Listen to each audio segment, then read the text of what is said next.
Assalamualaikum warahmatullahi wabarakatuh. Perkenalkan, nama saya Rivel Muhammad Timisan, dan seperti video sebelumnya, saya akan mengoperasikan CyberOps Workstation dan teman saya David Marsilio akan menjelaskan langkah-langkah mengerjakan lab kali ini. Silakan David dimulai.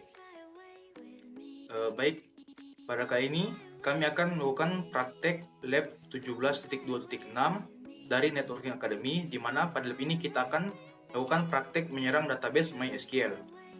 Tujuan dari praktek ini yaitu kita akan melihat file PCAP dari serangan sebelumnya terhadap database SQL. Baik, langsung saja pada step 1, di mana pertama-tama kita akan membuka aplikasi Wireshark, yaitu dengan cara aplikasi CyberOps dan Wireshark. Nah, setelah terbuka, kita akan pilih file open dan kita akan membuka folder bernama lab.support.files dan kita akan mencari file bernama sql_lab.pcap. Baik, setelah itu maka terbuka dalam Wireshark dan menampilkan lalu lintas jaringan. Terus kita diberikan pertanyaan, yaitu apa dua alamat IP yang terlibat dalam serangan injeksi SQL berdasarkan informasi yang ditampilkan. Nah, IP yang diserang yaitu 10.0.2.4 dan 10.0.2.15. Baik, selanjutnya kita akan masuk ke part 2, di mana kita akan melihat serangan injeksi SQL. Jadi, yang pertama kita lakukan itu adalah memilih pada baris 13, lalu kita klik kanan, lalu kita pilih follow dan HTTP stream. Nah, setelah masuk, lalu kita pilih dalam find, lalu kita masukkan 1 sama dengan 1, lalu kita find next. Nah, setelah itu penyerang telah masukkan query 1 sama dengan 1 ke dalam kotak pencarian user ID pada target 10.0.2.15 untuk melihat apakah aplikasi tersebut rentan terhadap injeksi SQL. Alih-alih aplikasi merespon dengan pesan kegagalan login, aplikasi merespon dengan catatan dari database. Penyerang telah memverifikasi bahwa mereka dapat memasukkan perintah SQL dan database akan merespon. String pencarian 1 sama dengan 1 membuat pernyataan SQL yang akan selalu benar. Dalam contoh, tidak peduli apa yang dimasukkan ke lapangan itu akan selalu benar. Kemudian kita akan menutup jendela follow HTTP. Lalu kita akan menghapus filter. Lalu kita akan lanjut ke part 3, di mana serangan injeksi SQL berlanjut. Yaitu kita akan masuk pada baris ke-19, lalu klik kanan, follow, lalu HTTP stream. Nah, kali ini kita akan masukkan dalam find 1 sama dengan 1, lalu find next. Nah, di sini penyerang telah masukkan query 1 sama dengan 1 union pilih database, user, pagar ke dalam kotak pencarian user ID pada target 10.0.2.15. Alih-alih aplikasi merespon dengan pesan kegagalan login, aplikasi merespon dengan informasi berikut yang tertera pada Wireshark, di mana nama database-nya adalah DVWA dan pengguna basis data adalah root@localhost. Ada juga beberapa akun pengguna yang ditampilkan di Wireshark. Kemudian kita tutup jendela follow HTTP, lalu kita hapus filternya. Nah, di sini kita akan masuk pada part 4, di mana serangan injeksi SQL menyediakan informasi sistem.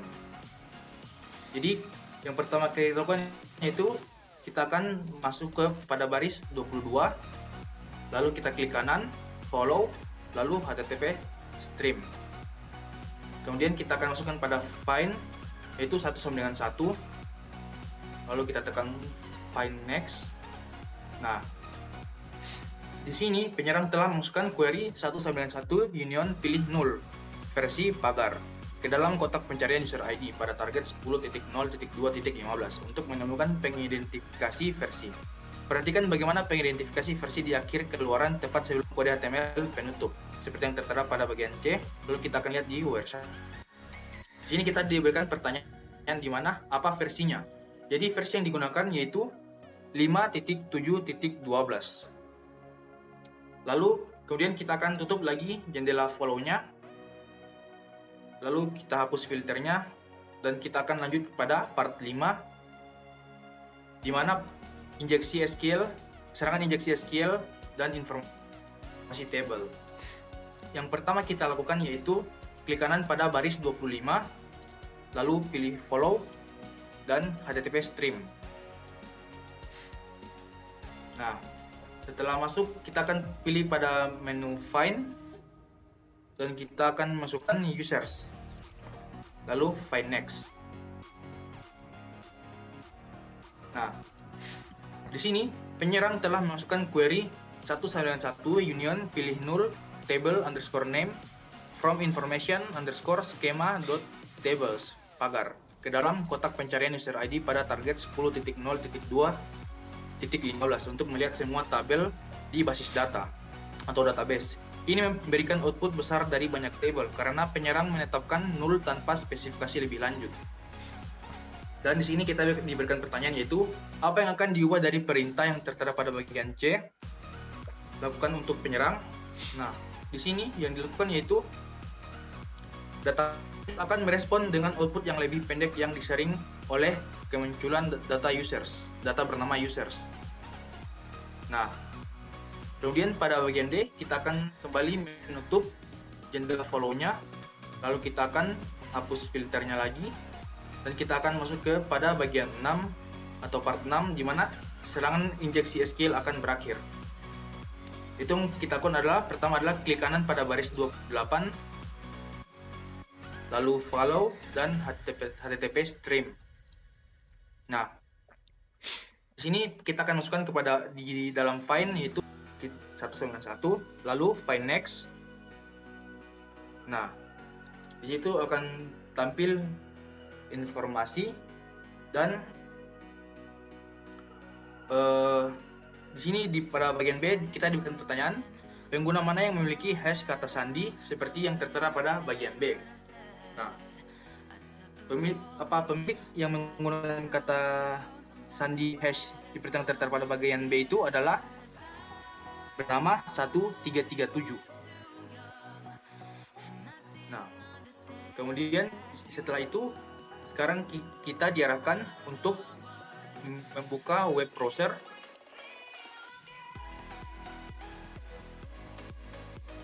Nah, setelah web browsernya terbuka, kita akan membuka sebuah web bernama crackstation.net.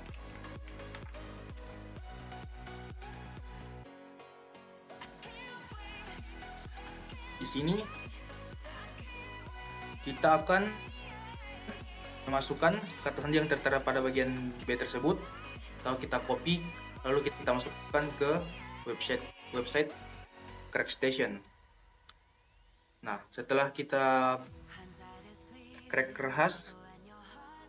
setelah kita cracking, kata sandi teks biasa yang tampil yaitu bernama Charlie. Nah, setelah itu kita tutup semua jendela yang telah kita buka.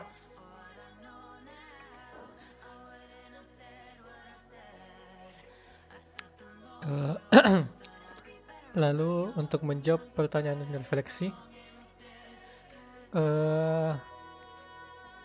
apa resiko dari menggunakan platform yang menggunakan SQL language? Jadi resikonya itu adalah situsnya dapat diserang dengan SQL injection.